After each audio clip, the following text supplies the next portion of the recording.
Murtad itu adalah keluar dari rasa diri. Murtad itu adalah keluar dari rasa diri. Tapi sebelumnya, seperti biasa, yuk mari kita ngopi. Ngobrol perihal iman, ngobrol perihal Islam. Luar biasa kopi luwak Sinagar.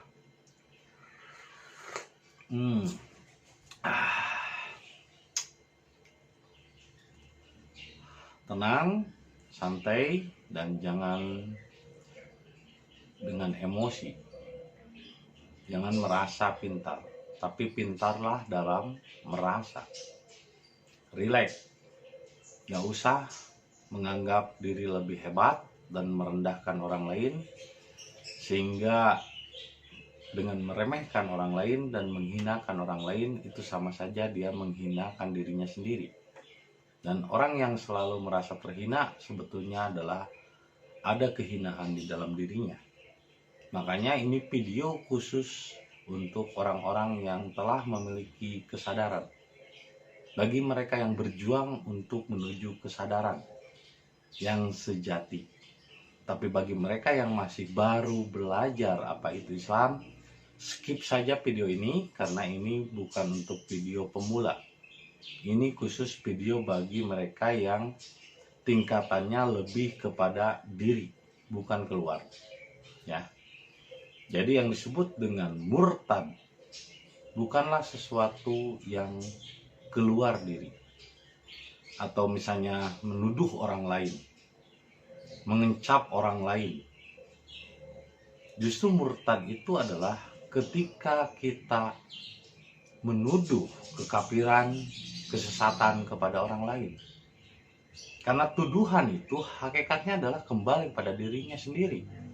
Jadi ketika seseorang menuduh kafir kepada orang lain, sebetulnya ada kekafiran di dalam dirinya. Yaitu pikirannya selalu menutup dan tidak mau menerima pembaruan. Belum siap menerima modernisasi.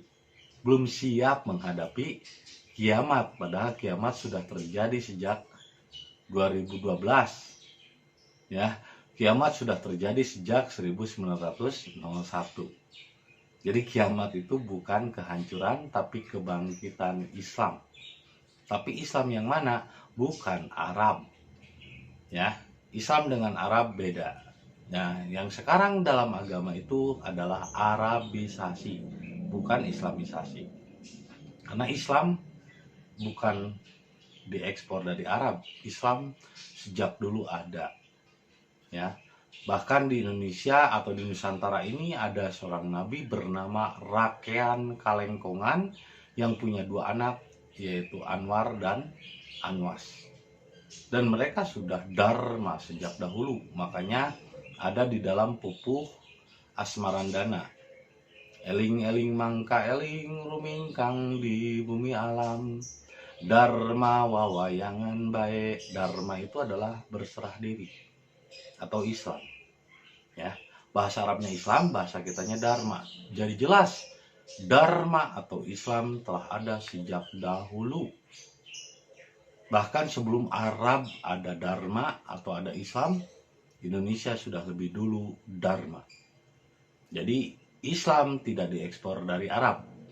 Islam adalah sesuatu yang ada di dalam dirinya, tidak dari mana-mana. Ya, jadi kalau Anda belajar Islam tidak perlu harus menjadi orang Arab. Tidak perlu harus belajar jadi orang Arab. Tetaplah jadi orang Indonesia dan selalu waras menjadi bangsa Nusantara ini yang mencintai budayanya masing-masing. Kalau Anda orang Sunda, jadilah orang Sunda. Kalau Anda orang Batak, jadilah orang Batak. Kalau Anda orang Jawa, jadilah orang Jawa. Kalau Anda orang Melayu, Malaysia, jadilah orang Melayu. Jangan terlalu bangga menjadi bangsa lain sehingga kita kehilangan jati diri. Nah, murtad yang sesungguhnya adalah keluar diri. Tidak sadarkan diri, ibarat ketabrak motor atau jatuh dari motor atau pingsan, tidak sadarkan diri. Nah, disebut Islam itu adalah berserah ke dalam diri. Surrender itu artinya berserah ke dalam diri. Jadi bukan untuk mengikuti ulama, bukan untuk mengikuti kata-kata orang lain, bukan untuk tunduk kepada suatu aturan. Yang sekarang disebutnya agama. Jadi agama itu bahasa Arabnya Rab atau aturan. Ini seperti Fir'aun ketika mengatakan Anna Rabbakumul A'la. Aturankulah yang paling benar, agamakulah yang paling benar. Ketika ada orang yang masih mengatakan agamaku yang paling benar, itulah wujud Fir'aun yang nyata di abad ini. Jadi ketika mereka mengatakan agamakulah yang paling benar, itu sama dengan pernyataan Fir'aun ratusan tahun yang lalu pada zaman Musa. Dia mengatakan Ana Rabbakumul A'la. Aturan agamakulah yang paling benar. Karena kita bertuhan bukan mengikuti aturan-aturan di luar diri. Bertuhan itu adalah mengikuti aturan-aturan yang ada di dalam diri. Sehingga ketika semua manusia memiliki kesadaran itu, ketika semua manusia memulainya dari diri sendiri, maka sebetulnya hukum tidak dibutuhkan. Karena apa? Setiap orang sadar dirinya. Hukum kenapa diberlakukan? Karena banyak orang yang belum sadar. Masih seperti binatang. Masih seperti domba. Makanya kenapa Nabi Isa disebutnya penggembala domba. Nabi Musa disebut penggembala domba. Nabi Muhammad disebut penggembala domba. Bukan berarti domba yang sesungguhnya. Tapi domba di situ adalah manusia-manusia yang sifatnya seperti binatang. Yang masih suka berpikir dan masih memikirkan orang lain. Benar dan salah masih memikirkan orang lain. Bukan untuk mengkoreksi dirinya, tapi malah justru untuk mengkoreksi orang lain. Agar orang lain sepaham dengannya. Saya tidak pernah memaksa Anda untuk sepaham denganku. Anda mau mengikutiku terserah. Mau mengikuti saya terserah. Enggak juga, ya nggak masalah. Saya juga nggak pernah menyuruh Anda untuk subscribe. Apapun yang saya sampaikan, ini hanya disampaikan saja, ibarat paralon. Saya tidak ada ambisi dan keinginan agar Anda mengikuti saya. Tapi mau mengikuti silahkan, enggak juga nggak masalah. La ikroha fiddin. Tidak ada paksaan dalam jiwa. Jadi, lakum dinukum waliyadin. Jiwamu untukmu, jiwaku untukku. Jadi, tidak ada paksaan. Nah, ketika kita memikirkan orang lain, ketika kita mengurus orang lain, itulah perwujudan setan yang nyata, yaitu selalu menggoda, selalu memikirkan kesalahan orang lain. Itulah murtad. Jadi murtad itu bukan keluar dari agama, tapi keluar dari diri. Jadi kalau kita selalu memikirkan orang lain, ini orang masuk neraka, dan lain sebagainya, orang mengecap orang kafir, itulah sesungguhnya murtad. Karena murtad itu bukan keluar dari agama, tapi keluar dari kesadaran, keluar dari diri. Karena Islam itu berserah ke dalam diri, bukan berserah ke suatu sistem agama yang diciptakan oleh manusia. Kalau kita berserah ke sistem, ke suatu aturan yang dibuat oleh manusia, berarti kita taat kepada Firaun yang membuat aturan. Karena kalau orang taat kepada Tuhannya, kepada Sang Pencipta, maka dia tidak perlu aturan-aturan di luar dirinya. Dia mampu mengatur dirinya sendiri. Seperti saya, seorang seniman. Saya tidak punya bos, saya juga tidak punya bawahan. Perusahaan yang didirikan adalah perusahaan sendiri. Bosnya saya, pekerjanya saya, pencatatnya saya, yang manajemen juga saya sendiri. Akhirnya saya tidak perlu yang namanya mendisiplinkan orang lain, menyuruh orang lain, memaksa orang lain untuk mengikuti aturan saya. Saya cukup memaksa diri saya untuk membuat aturan sendiri, mendisiplinkan diri sendiri. Tidak perlu memaksa orang lain untuk mengikuti aturan saya. Itu namanya pemaksaan. Bagimu agamamu, bagiku agamaksa. Jadi sekarang agama itu agamaksa. Nggak usah maksain orang lain, Anda bukan Tuhan. Jangan memaksakan orang lain. Kalau dulu nabi-nabi, rasul-rasul itu adalah Tuhan yang menjelma menjadi manusia. Tapi dalam format agama, dengan menyatakan anna robbakumul a'la, agamaku yang paling benar, itu sama saja dia menjelma jadi Tuhan. Manusia yang menjelma jadi Tuhan, itulah agama. Manusia yang menjelma menjadi Tuhan adalah mengatur ibadahnya orang lain menurut pola pikirnya dan harus seragam dengannya. Jadi kalau Anda memaksa orang lain untuk seragam dengan Anda, berarti Anda telah menjadi Tuhan. Anda memposisikan diri Anda sebagai Tuhan. Nah, harusnya kita itu hanya sebagai manusia saja, tidak menjadi Tuhan. Ya, karena kita itu makhluk spiritual yang diturunkan ke bumi untuk menjadi manusia. Tapi kebanyakan dalam format agama adalah manusia berpikir yang mencari tahu apa itu spiritual. Sama saja seperti ikan teri yang sedang berenang di laut mencari air. Sama saja seperti makhluk yang diciptakan oleh Tuhan, tapi ia menciptakan Tuhan menurut persepsi akal pikirannya, menurut pelajaran akal pikirnya. Jadi Tuhan itu menjadi dua, Tuhan yang menciptakan dan Tuhan yang diciptakan oleh akal pikirnya. Sehingga menyebut orang lain murtad, padahal dirinya sendiri yang selalu keluar diri, selalu membaca orang lain, tidak pernah membaca dirinya sendiri. Padahal Iqra itu bukan untuk membaca orang, tapi membaca diri. Untuk apa ibadah, tapi malah jadi membaca orang, malah jadi benci sama orang, hasut, iri, dengki. Untuk apa ibadah? Berarti ibadah yang dilakukannya selama ini adalah ibadah kepada prasangka, ibadah kepada fitnah. Fitnah lah jelas. Masa Tuhan punya rumah? Ibadah nggak perlu mengarah kepada sesuatu di luar diri, mengarah sesuatu arah. Dan tidak perlu dijadwal Tuhan itu oleh kita. Tuhan yang menjadwal kita, bukan kita yang menjadwal Tuhan. Kapan maunya Tuhan ya terserah Tuhan. Saya Tuhan jam 1, jam 5 mendatangkan kita, dan sebetulnya Tuhan itu meliputi, tidak pernah menjadwal manusia. Lu bernapas, mengedip, bisa ngomong, bisa mendengar, bisa tidur, itu kan tanpa jadwal, bro.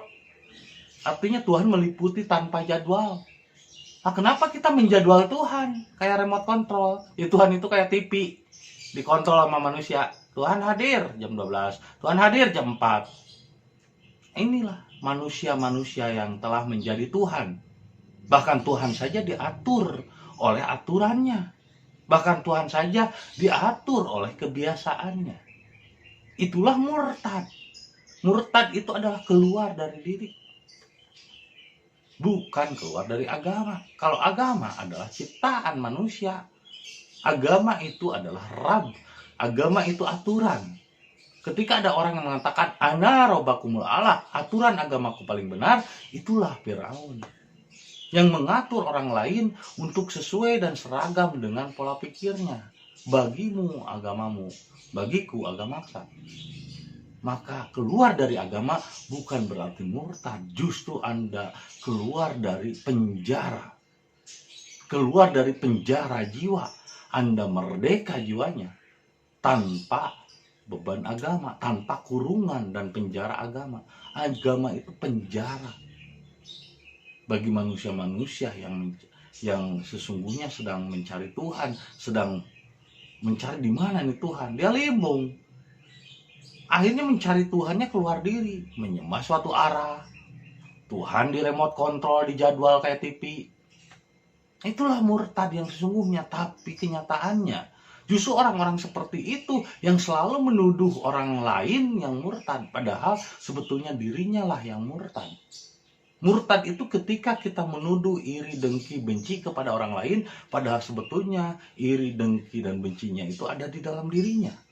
Menuduh kafir kepada orang lain, padahal pikirannya tertutup, tidak mau menerima pembaruan. Jadi pembaruan itu menyakitkan, bro.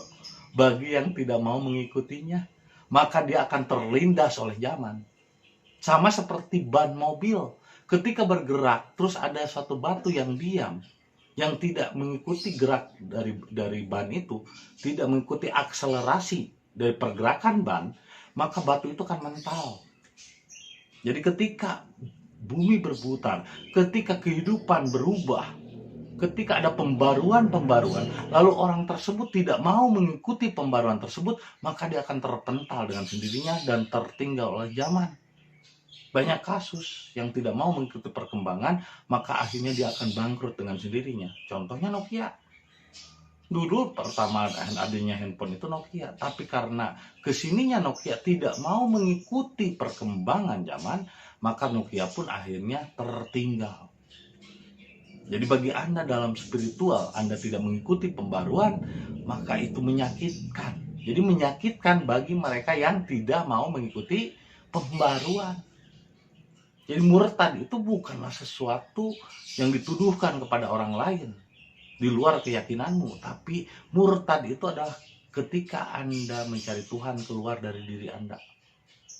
Sama seperti kakek-kakek yang mencari kunci kebahagiaan keluar dari rumah, padahal kuncinya hilang di dalam rumah. Dia mencari keterangan-keterangan di luar diri, keterangan dari ayat, keterangan dari kitab, keterangan dari ulama. Orang yang mencari Tuhan keluar diri, itulah murtad.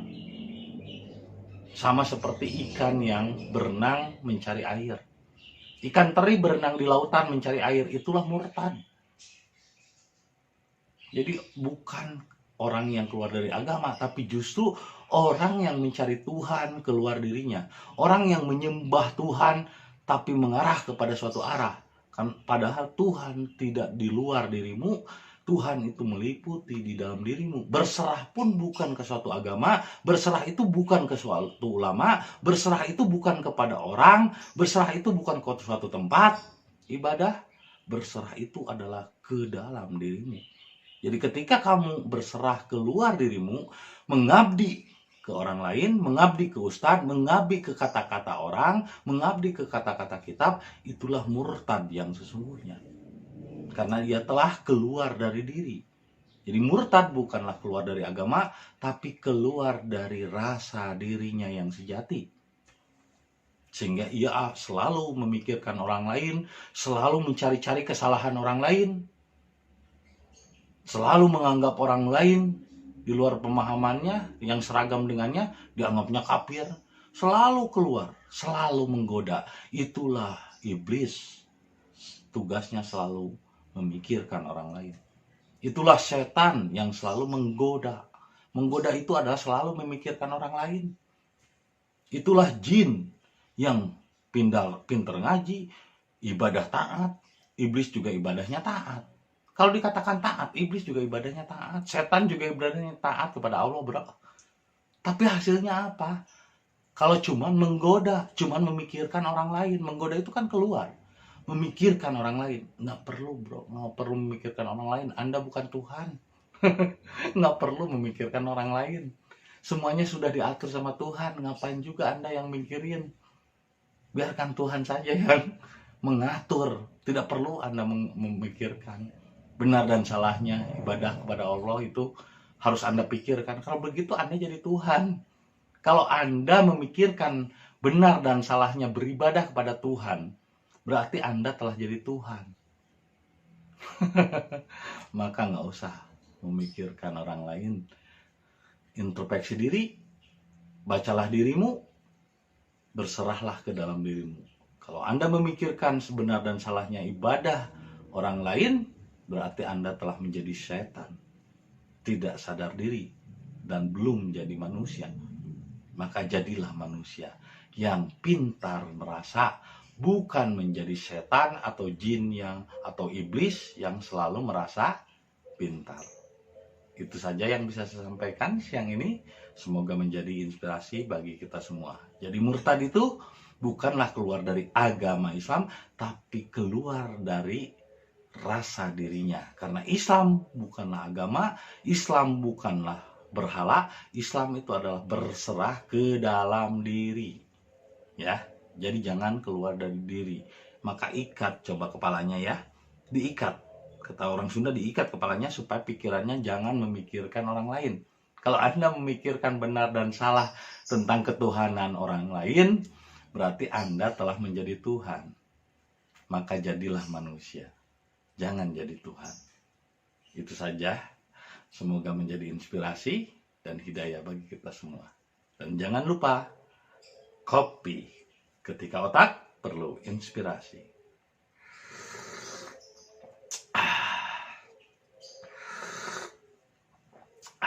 Sampai jumpa lagi di video-video berikutnya. Sampurasun.